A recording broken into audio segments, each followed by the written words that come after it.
The Ice Age isn't just about squirrels and their hunt for acorns, it's also one of the harshest trials humanity has ever faced. For thousands of years, glaciers stretched almost to the equator, most of the planet turned into a dry desert, and food consisted mostly of, well, rocks. And yet our ancestors somehow not only survived, but even increased their brain volume, acquiring traits during the Ice Age that still help us survive today. So what was life like in that brutal era? Get comfortable, friends, we're about to tell you all about it, and our traditional hero will help us with that. Danny Mamba. The year is roughly 16,000 BCE. Our Mamba lives in what is now modern-day France. The Ice Age, that Ice Age, is in full swing. And to begin with, let's figure out what it actually is and why it's considered the one. Today we know that Earth's climate is changeable, but just 200 years ago, this idea sounded like nonsense. When Louis Agassiz published his paper Theory of Glaciers in 1837, claiming that periods of global cooling alternate with periods of global warming, he was ridiculed. For example, William Thomson, Lord Kelvin, after whom the Kelvin temperature scale is named, scientifically calculated Earth's age to be somewhere between 20 and 100 million years, and the respected scientific community believed that Earth was slowly and steadily cooling down. Meanwhile, the bones of heat-loving animals found in the northern hemisphere and traces of glaciers closer to the equator were dismissed as conspiracy theories, with suggestions that their proponents put on tinfoil hats. Later, as always, scientists quickly changed their minds. Now we know for sure that ice ages recur with irregular periodicity, and that right now we are living in one of them. We've simply been lucky in three ways. First, historically, Earth has been cold more often than warm, unlike today. Second, interglacial periods, one of which we're currently in, last only several tens of thousands of years, whereas glacial periods last around 100,000 years. And third, there are fewer interglacial periods overall than glacial ones. To be precise, the ratio is about 8 to 2, or 8 means very cold, with glaciers advancing almost to southern Europe, and 2 means something close to the modern climate. In short, humanity hit the jackpot relative to the planet's average historical climate. Things were much harder for our Danny Mamba. He lived toward the end of the last glacial period, also known as the WOULDN glaciation. It began a little over 100,000 years ago and ended around 12,000 years ago. The fact that the first major cities and civilizations also began to appear around 12,000 years ago is not a coincidence, but most likely the invisible hand of climate at work. In Mamba's time, permafrost reached as far south as southern France and even northern India. And even where the ice didn't reach, life wasn't easier, because ice is frozen water, and when most of Earth's water is locked up in ice, rainfall becomes a rare luxury. Dry savannas spread, and even the tropical rainforests of the Amazon, which had remained largely unchanged since the age of the dinosaurs, suffered. The oceans absorbed the glaciers, and global sea levels dropped by about 120 meters. This connected North America with Eurasia via a land bridge where the Bering Strait is today. The more restless relatives of our Danny Mamba dashed across it to conquer the Americas. Once there, they moved south, settled, and became the ancestors of future Aztecs.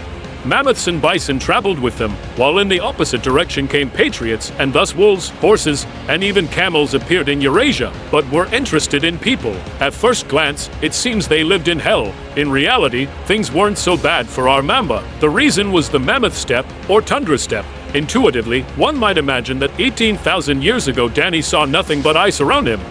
But even modern tundra somewhere near Sailcard isn't the best analogy. A much closer comparison would be an African savanna with slightly different vegetation, vast grassy plains, but with spruce trees instead of eucalyptus. During the Ice Age, tundra ecosystems actually thrived. Rain was scarce, and snow wasn't abundant either.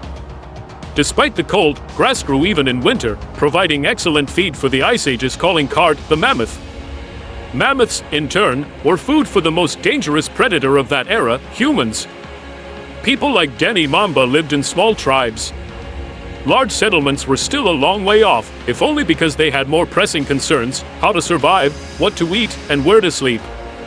A dry climate about 6 degrees Celsius colder than today, enormous animals that had to be hunted somehow, and constant relocation because all the local berries had already been picked. Nature set plenty of challenges.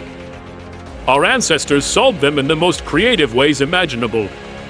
The diet of Native Americans, for example, consisted of 80 to 90% buffalo and bison. These animals were also used to make clothing and tools. And to kill a beast weighing several tons, they invented an elegant method. They found grazing areas near cliffs, dug pits at the bottom and filled them with sharp objects, then dressed one hunter in a calf's hide and had him attract the herd's attention with cries. When the herd began moving toward the cliff, other hunters emerged from hiding, creating chaos. Frightened by the noise and sudden movements, the animals simply ran off the cliff, fell to their deaths, and became food for the tribe. In Canada, for example, such 11-meter high cliffs are now listed as UNESCO World Heritage Sites. The Inuit fed on enormous reindeer, and to avoid dragging a carcass dozens of kilometers back to camp, they first wounded the animal and then, imitating the behavior of a wolf pack, drove it toward a river. There they killed it, loaded it onto a boat, and calmly paddled home. Elegant hunting techniques like these are not invented by idiots. As a result, the brains of Ice Age humans were 10 to 15% larger than ours.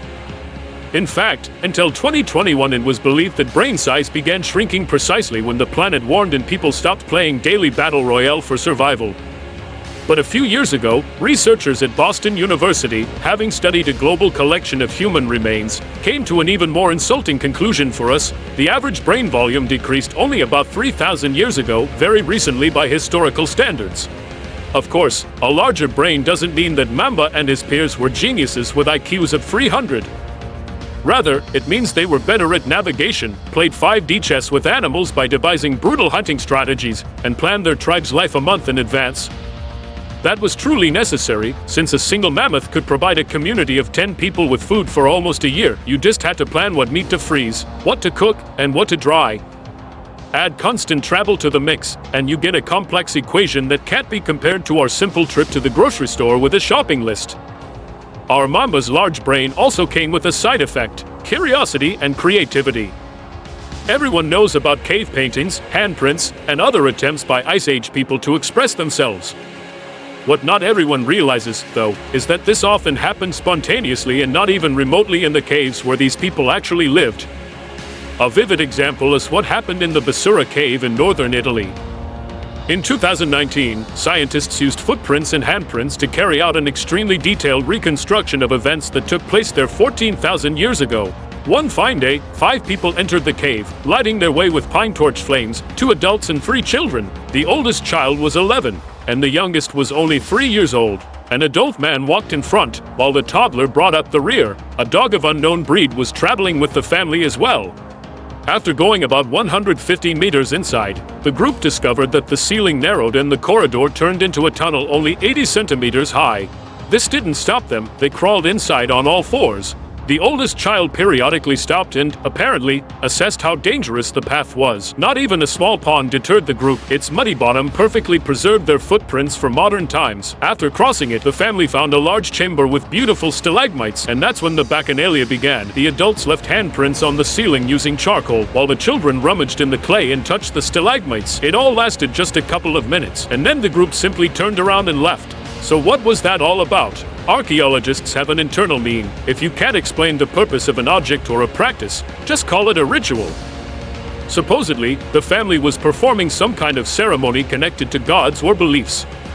But more recent researchers tend to agree that the group was simply entertaining itself, and that this may have been nothing more than a mundane Ice Age hobby, one rooted in oversized brains that demanded exploration of everything around them. Today, historians are gradually moving away from the prejudice that everything in ancient people's lives revolved around ritual. A more down-to-earth approach is taking its place, logically assuming that people back then were still people, and sometimes did random things without any clear plan. Prejudices are also slowly being washed away from children, who for centuries were seen as useless appendages to adults. In reality, in the time of our Danny Mamba, children made up about half of the planet's population. Today, that figure is around 25%.